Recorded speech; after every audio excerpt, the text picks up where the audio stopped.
in the early formative stages of the University of Washington's commitment to recruiting from the sectors of our state population that had not had equitable opportunities at higher education.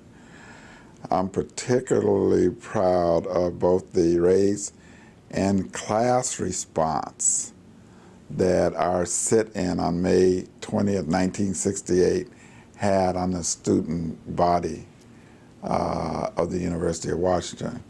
Because by that fall, we brought in 100% increase in black students, almost 150% increase in the number of black students. But equally important was they came from low income and working class backgrounds, more so than middle. Before 1968, the majority of us who were black students at the University of Washington it came from middle class families, or we were athletes. That's how we got there. But these students that were brought in were bright people, but from working class and poor backgrounds. Asian, Native American, white, and Latinos, and so forth. So I was really pleased. So that fall of '68, we had 127 new black students, 40 or 50 Latino students, 40 or 50 Asians, mostly Filipino and Pacific Islander backgrounds, and 15 or 20 Native Americans and 15 or 20 poor white students that entered that first class. And by the way, the program was not yet called the Educational Opportunity Program. It was called the Special Education Program of the University of Washington from 1968 until 1970, when Sam Kelly was hired to be the Vice President for Minority Affairs. But in those early formative years, the energy came from a class of people that rarely had been seen on the University of Washington campus.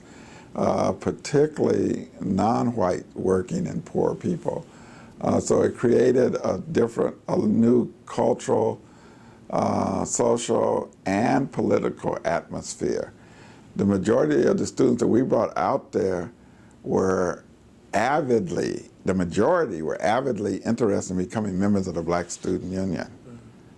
Okay?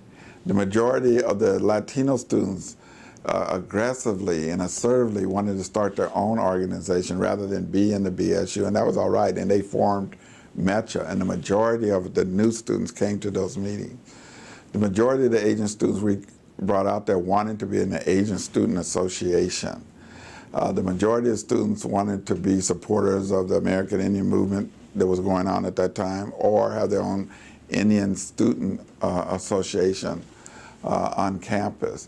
And they were looking at their educational experience from the perspective of how is it that I can get higher education that will enable me to come back and help my family and my community. They did not come out there as individuals looking for economic advancement for self and little more. And I thought that was, I was really impressed with that aspect of what we were doing. So.